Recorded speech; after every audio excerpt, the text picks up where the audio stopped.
महाराष्ट्राचे लाडके उपमुख्यमंत्री अजित पवार यांचा मृत्यू झाला. त्यांचा विमानामध्ये अपघात झाला, त्या विमानाचा स्फोट झाला. पण त्यांच्या शरीराची जी अवस्था झाली ना, ती अवस्था तुम्ही जर ऐकली किंवा पाहिली तर तुम्हाला धक्काच बसणार आहे. कारण जी अवस्था आपण एखाद्या अतिरेकीची सुद्धा होऊ नये अशा प्रकारचं वाटत असतं आपल्याला, ती अवस्था अजितदादांच्या शरीराची झाली होती. आणि अतिशय धक्कादायक ती अवस्था आहे. नेमकी ती अवस्था काय झाली होती? नेमकं त्या शरीरासोबत असं काय झालं होतं, की ज्यामुळे आपण आज हळहळलेलोय आणि कुठेतरी अजितदादांच्या शरीराचं वर्णन आपल्याला या व्हिडिओमध्ये पाहायचं आहे. नमस्कार, मी रणजित. मंडळी, महाराष्ट्रामध्ये वेगवेगळे नेते येतात आणि त्यामध्ये कुठेतरी काही नेते आपल्या जीवाला मनाला चटके लावून जातात. त्यांच्यापैकी अजितदादा पवार. अजित पवारांनी कधीही जातीचं राजकारण केलं नाही. मात्र त्यांच्या वाट्याला जो मृत्यू आला तो अतिशय वेदनादायी आहे. बारामतीला जिल्हा परिषदेच्या पंचायत समितीच्या निवडणुका आहेत आणि त्या निवडणुकीसाठी प्रचारासाठी आपल्याला जायचं आहे.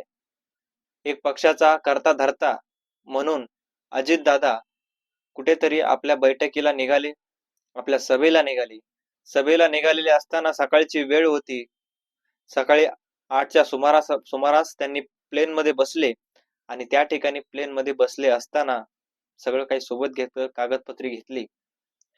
मात्र त्यांना वाटलंही नसेल की आपल्यासोबत अशी काही गोष्ट घडणार आहे की ज्या गोष्टीमुळे आज आपण या दुनियेतच नसणार आहेत. मग पुढे गेल्यानंतर बारामती जवळ ज्यावेळेस विमान पोहोचलो त्यावेळेस तिथं धुकं दिसलं. पायलटला काय झालं काय नाही काय याच्याबद्दलची काही माहिती आली नाही. पण अजितदादाचं ज्या वेळेस विमानाचा स्फोट झाला त्यावेळेस तिथल्या गावकऱ्यांनी पाहिलं आणि विमानाचा स्फोट झाला. सगळीकडे धाडंबळ उडाली. त्यावेळेस सगळे तिथं आले. 4 स्फोट झाले छोटे छोटे. सुरुवातीला एक मोठा स्फोट झाला आणि त्याच्या पाठीमागे 4 स्फोट झाले. त्या स्फोटमध्ये एक मृतदेह पडला होता. त्या मृतदेहाला मुंडकच नव्हतं. म्हणजे इथून जे भाग होता तो मुंडकं नव्हतं, तर असं वळालेलं मुंडकं एक साइड पडलेलं होतं मुंडकं. त्याचं मांस सगळं लटकलेलं दिसत होतं आणि जी खालची बॉडी जी होती, म्हणजे इथून खालची जी बॉडी होती ती सगळी टम बॉडी फुगली होती. म्हणजे आपण एखाद्या हवेला फुगाला हवा कशी मारतो तशा प्रकारची बॉडी अजित पवारांची फुगली होती. आणि मुंडकं नव्हतं, बॉडी फुगलेली, हात पाय मोडलेले. आणि या सगळ्या गोष्टीमध्ये त्यांची खुर्ची जी होती ना, ती खुर्ची लांब तिकडे पडली. त्या खुर्चीपासून भरपूर मीटर अंतरावर त्यांचा मृतदेह पडलेला. मात्र 2 मृतदेह सापडले. 3 मृतदेह अडकलेले होते. त्यांनी त्यानंतर ओढून काढले आणि अजित पवारांचे जो मृतदेह होता त्यांच्या हातामध्ये एक घड्याळ होती. त्या घड्याळीवरून त्यांची ओळख पटली की अजितदादा आहेत. सुरुवातीला त्या लोकांना माहिती नव्हतं की अजित पवार त्या विमानामध्ये होते किंवा काय होतं. पण ज्यावेळेस त्यांना हे कळालं तर खूप वेदनादायी होतं आणि कुठेतरी अजितदादा जे समाजासाठी लढले, लोकांसाठी लढले, लोकांचं कल्याणासाठी लढले आणि कामासाठी त्यांनी आपलं जीवन व्यतीत केलं, लोकांच्या कल्याणासाठी जीवन व्यतीत केलं, त्यांच्या वाट्याला हा संघर्ष आलेला आहे.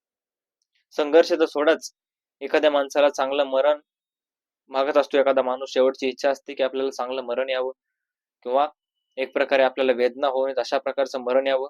मात्र अजितदादांचं जे मरण आलं ते खूप वेदनादायी आहे. काय वेदना झाली असतील त्या माणसाला, खूप वेदना, कष्ट, आणि या कष्टातून कुठेतरी अजित पवारांचं जे काही हाल झाले असतील ना, ते हाल कदाचित दुश्मनाच्या वाटेला असो किंवा पाकिस्तान जे म्हणतो आपण अतिरेकी आहेत त्यांच्या वाटेला सुद्धा एवढे हाल येऊ नयेत अशा प्रकारचे हाल अजित पवारांचे त्यावेळेस झालेले आपल्याला पाहायला मिळाले. त्यानंतर बाकीचे 4 मृतदेह होते त्यांचे सुद्धा तेच हाल झाले होते. स्फोट झाला होता, सगळे शरीर फुगले होते आणि दादांच्या खरंच त्यांच्याकडे बघावं सुद्धा अशा प्रकारची इच्छा कोणाची उरली म्हणजे बघितलं तर कशा प्रकारे काय वेदना होतील हे सगळं दाटून आलेलं होतं.